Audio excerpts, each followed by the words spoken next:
Breaking news প্রিয় দর্শক, 13 জাতীয় সংসদ চলমান অবস্থায় স্বরাষ্ট্রমন্ত্রী সালাউদ্দিন আহমেদ বিরোধী দলের উদ্দেশ্যে বলেন, 71 ও 72-এর সংবিধান কেন ভালো লাগে না আমরা বুঝি না। কারো কারো জন্য পরাজয়ের গ্লানি। মাননীয় সংসদ নেতার পক্ষে বক্তব্য দিচ্ছেন স্বরাষ্ট্রমন্ত্রী। দর্শক, আজকের সংসদ খুবই গুরুত্বপূর্ণ হওয়ায় ভিডিওটি স্কিপ না করে আমরা সরাসরি চলে যাই টিভির পর্দায়। নতুন নতুন সংবাদ দেখতে আমাদের সঙ্গে থাকুন। 71 এবং 72 সংবিধান কেন ভালো লাগে না আমরা বুঝিতে পারি স্পিকার। কারো কারো জন্য হতে পারে এটা পরাজয়ের গ্লানি। বিরোধী দল এটা চায়। এটা কিন্তু 72-এর সংবিধানে ছিল না মাননীয় স্পিকার। তাল দপ করিয়া পড়িল নাকি পড়িয়া দপ করিল, এক কথাই তো মাননীয় স্পিকার। বিরোধী দলীয় নেতা বক্তব্য রাখার পর সংসদ নেতা বক্তব্য রাখেন সাধারণত, কিন্তু এবারই দেখতেছি একটু ব্যতিক্রম। বিরোধী দলীয় নেতা বক্তব্য রাখার পরেও দেখা যাচ্ছে বিভিন্ন মন্ত্রীরা বক্তব্য রাখছেন।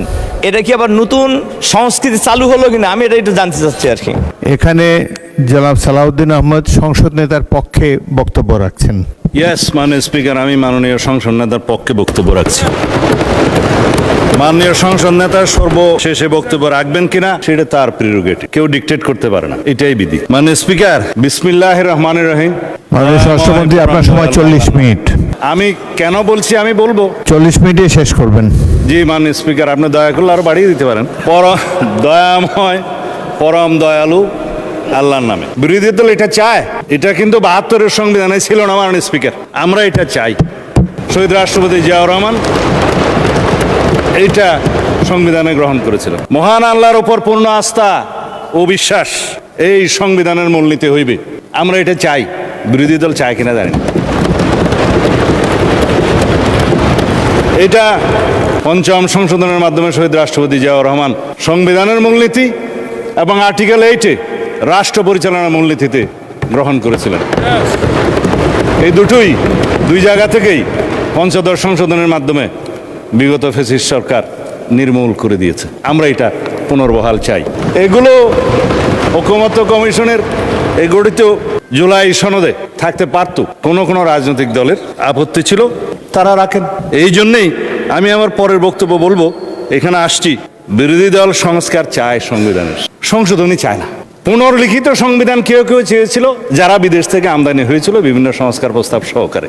আমরা বলেছিলাম rewriting of constitution, new constitution, গণপরিষদ, এগুলো একই কথা। যে সংবিধান আমরা যা কিছুই সংশোধনী চাই, গ্রহণ করতে চাই, সেটা আমরা সংশোধনীতে আনি। তাল দপ করিয়া পড়িল নাকি পড়িয়া দপ করিল, এক কথাই তো মাননীয় স্পিকার। সংশোধনীতে আমরা চাই।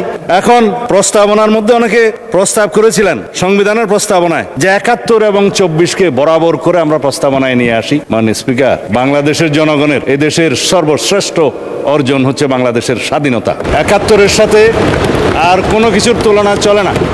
আমরা 24-এর জুলাই জাতীয় সনদ এবং জুলাই ঘোষণাপত্রের এসেন্সকে আমরা সংবিধানে ধারণ করার জন্য অঙ্গীকার করেছি, করব। চতুর্থ তফসিলে সেই কথা জুলাই ঘোষণাপত্র আমরা বলেছি, জুলাই জাতীয় সনদও বলেছি। অঙ্গীকার নামায় দেখেন আপনি, শেষের পৃষ্ঠায় আছে এই জুলাই জাতীয় সনদের অঙ্গীকার নামার মধ্যে আছে। এখন 71 এবং 72-এর সংবিধান কেন ভালো লাগে না আমরা বুঝিতে পারি স্পিকার। 71 এই দেশের স্বাধীনতার ঘোষণা, স্বাধীনতা যুদ্ধ, মুক্তিযুদ্ধ, বিজয় অর্জন, শহীদ রাষ্ট্রপতি জিয়া, সবই এক কাতারে গাথা। এদেশের মানুষের সর্বশ্রেষ্ঠ অর্জন, বিজয় গাথা। কারো কারো জন্য হতে পারে এটা পরাজয়ের গ্লানি। আমি ওই জায়গায় যাব না। 72-এর সংবিধান কেন ভালো লাগে না মাননীয় স্পিকার?